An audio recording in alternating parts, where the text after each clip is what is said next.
Hey there, it's Steve from Serious Keto, and in this video, I'm going to see if this new viral cottage cheese flatbread is worth all the hype.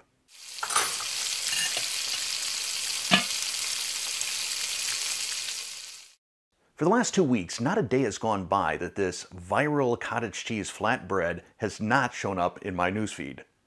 I hope that came out right. Basically, it's shown up every day for the last couple of weeks. And while I don't want to be just another channel copying what other people are doing, I'm genuinely curious about this. I like the fact that it is so simple. Only 2 or 3 ingredients, if you count the seasoning. Now, I've seen a number of different versions of the recipe varying the amount of cottage cheese and egg. I decided I wanted to do a 1-1-1 method to keep things super simple. 1 cup of cottage cheese, 1 large egg, and 1 teaspoon of seasoning. Starting with the cottage cheese, I have some Kemp's full fat or 4% cottage cheese. I'm using 1 cup or 230 grams. And if you're interested in this variable measuring cup, I will include a link to that in the description below. Next, we have 1 large egg. And then I'm going to process this until nice and smooth. That'll probably be about 15 to 20 seconds.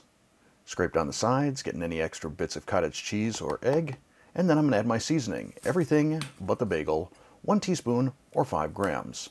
And then I'm just going to process this for about another 5 seconds to get it all mixed in.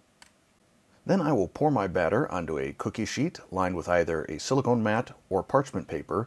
Now, I've read if you use parchment paper, you should spray it with a little non-stick spray. And I'm going to try and spread this out into a nice even rectangle. Mine wound up being about 9 inches by 13 inches or 23 by 33 centimeters.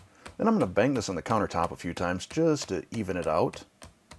And then I'm going to pop this into my oven, which has been preheated to 350 degrees Fahrenheit or 180 Celsius for 30 minutes. After 30 minutes, we'll pop this out of the oven and let it cool for another 10 to 15 minutes. I'm a little bit concerned about the edges getting brown on this, but we'll see how it tastes.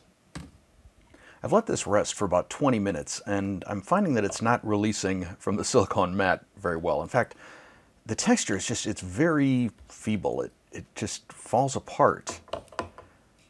So I'm going to flip this upside down and see if I can gently peel the silicone mat off of it, if that works any better. And it is not. I'm tearing on the sides, I'm tearing the center.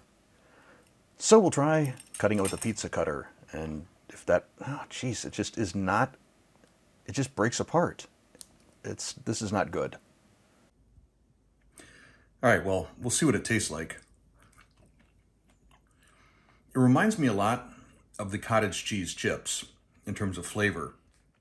So I'm not sure what went wrong with this recipe, but it certainly didn't turn out like the pictures I've seen on the internet. All right, that didn't turn out all that well. I don't know if I need to spread it a little bit thicker or if I need more of some ingredient, less of some ingredient. Like I said, there's a lot of different variations of this recipe out on the internet.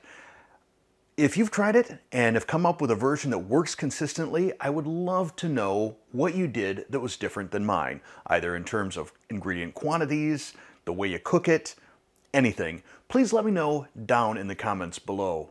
I was a little reluctant to release this video, given that it was a failure for me, but if anything, it's kind of inspired me to get back to trying some chaffle recipes again. So maybe that's something we have to look forward to in the next week or two.